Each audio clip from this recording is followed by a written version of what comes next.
तरी थेट दृश्य आपण पाहतोय आता विशेष अधिवेशन सुरू झालेलं आहे एक सेकंड प्लीज. आणि अधिवेशन सुरू एक होताच सेकंड, गदारोळाचं वातावरण देखील आता पाहायला मिळतं. एक लोकसभेतली ही थेट दृश्य आपण पाहतोय. प्लीज प्लीज मान्य सदस्य लोकसभा अध्यक्ष ओम बिर्ला हे सदस्यांना शांत करताना पाहायला मिळतात. प्लीज कामकाजाला आता सुरुवात झालेली आहे. चुप. तर विशेष अधिवेशनामधील लोकसभेचं कामकाज आपण पाहतोय. मान्य सदस्यगण कामकाज सुरू होताच गदारोळाला देखील आता सुरुवात प्लीज सिट झाली. डाउन.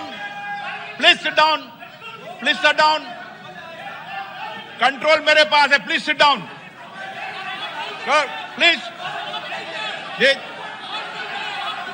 एक मिनट मान्य सदस्यगण एक minute please please please please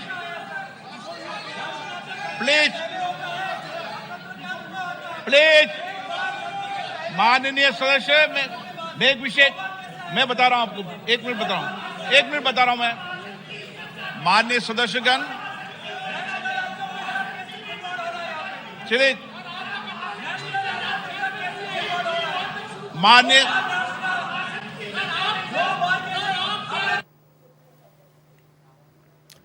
तर संसदेच्या एक मिनिट, विशेष अधिवेशनाला एक सुरुवात मिनिट, झाल्याचं आपण प्लीज. पाहतोय. प्लीज प्लीज प्लीज हाँ प्लीज बैठो. व्यवस्था दे रहा हूं. प्लीज बैठो. व्यवस्था दे रहा हूं मैं. प्लीज बैठिए. व्यवस्था दे रहा हूं. प्लीज. माननीय सदस्यगण जो कुछ भी टेक्निकल चूक हुई है मैं उसकी जांच कराऊंगा. इसमें पॉइंट ओके. प्लीज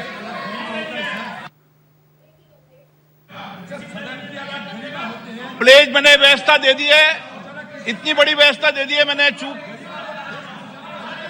नो जो टेक्निकल चूक हुई है उसको मैंने बता दिया ना. ये इलेक्ट्रॉनिक टेक्निक चूक है भाई. Please okay. प्लीज. अब क्या तरीका है. नो माननीय सदस्य मैंने सारी बात. एक मिनट आप बैठिए. प्लीज बैठिए. मैंने पूर्व में भी कह दिया है. सारे विषय को मेरे संज्ञान में आपने ला दिया है. कभी टेक्निकल चूक हो जाती है मैं सारे विषय की जांच कराऊंगा. ओके. प्लीज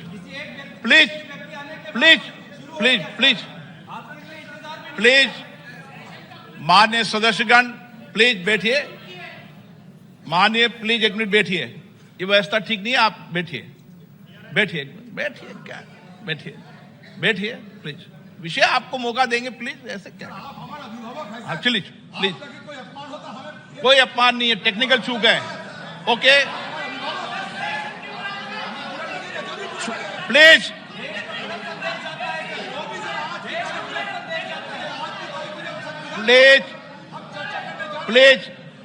आप सदन के नेता ऐसे मत करिए. मैंने इतनी व्यवस्था दे दी. प्लीज माननीय सदस्यगण नई दिल्ली में G20 शिखर सम्मेलन के सफल आयोजन के लिए पूरे देश को बधाई देते हुए मुझे बेहद खुशी है भरी. इस आयोजन की सफलता ने प्रत्येक भारतीय को गर्व से भर दिया है. इसने वैश्विक स्तर पर देश की नेतृत्व की क्षमता को एक नया आयाम दिया है.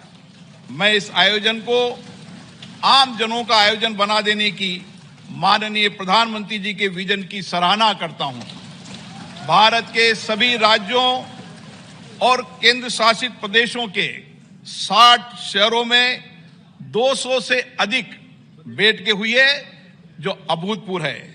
दुनिया भर से आए 42 प्रतिनिधि मंडलों के साथ G20 नई दिल्ली लीडर समिट अपने आकार, भव्यता और प्रभाव में अभूतपूर्व था। इससे विश्व को भारत की विविधता, लोकतांत्रिक शक्ति और प्रतिभा को देखने का अवसर मिला है।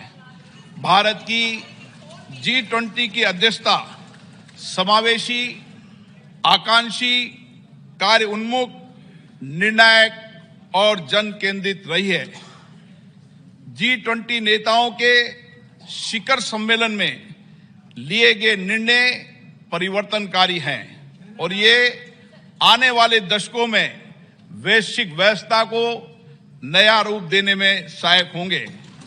माननीय प्रधानमंत्री जी के विजन और मार्गदर्शन में G20 नई दिल्ली लीडर्स समिट घोषणा पत्र को सर्वसम्मति से अपनाया गया और संवेदनशील मुद्दों पर भी सबकी सहमति बनी। विश्व स्तर पर यह स्वीकार किया गया है कि भारत के नेतृत्व एवं सक्रिय